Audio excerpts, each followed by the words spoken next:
Hi everyone, let's take up another ABG question today. So here is a 50-year-old patient presents with weakness and confusion, and ABG of this patient is made, and pH is 7.5, partial pressure of carbon dioxide is 20, bicarbonate is 15 milliequivalents, sodium is 140, chloride is 100, and partial pressure of oxygen is 90.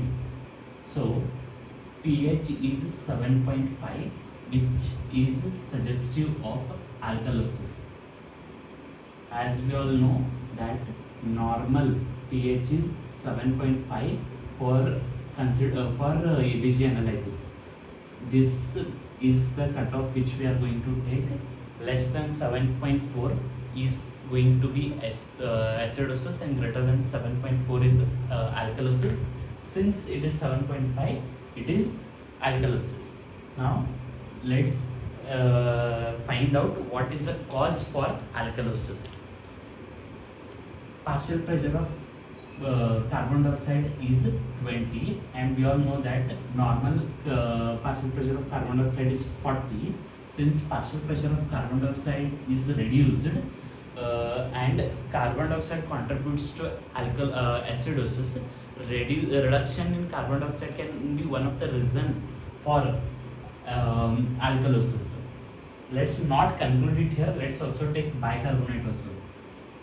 Bicarbonate is 15 milliequivalents and normal is 24.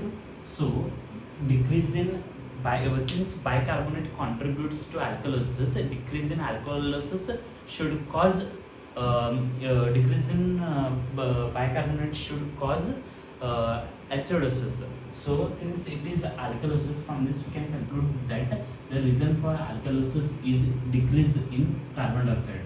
So primary disorder is respiratory alkalosis. Respiratory alkalosis, that is, there is a washout of carbon dioxide that has led to the alkalosis. Now step 2, whether there is adequate compensation or not. As we all know that for every 10 units increase in partial pressure of carbon dioxide, there will be change of 1 milliequivalents of bicarbonate, and in acute condition, and for every 10 units increase in partial pressure of carbon dioxide, there will be change of 4 milliequivalents of bicarbonates in chronic condition. Since this is an acute condition, for every 20 units change, because there is a decrease of partial pressure of carbon dioxide by 20 units. So in acute condition, there should be a decrease of 2 milliequivalents of bicarbonate. So now since normal bicarbonate value is 24, so we should expect the bicarbonate to be 22.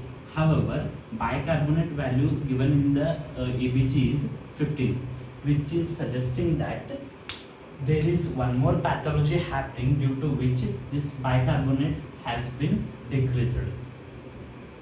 So we can tell that there is even metabolic component happening. So it can be metabolic alkalosis too. There can be even metabolic alkalosis that is contributing. So from this we know that there is also respiratory alkalosis and there is metabolic alkalosis. Now step 3, let's calculate anion gap. Anion gap, since the formula is sodium minus chloride plus bicarbonate, so which will be 140 minus 100 plus 15. So anion gap is 25. As we all know that normal anion gap is 12, so anything greater than 12 is high ion gap, so we can call it as high ion gap. And there is metabolic component, we can call it as HAGMA. So the final answer is HAGMA, respiratory alkalosis plus HAGMA. that is high ion gap metabolic acidosis. This is the final answer. That's it.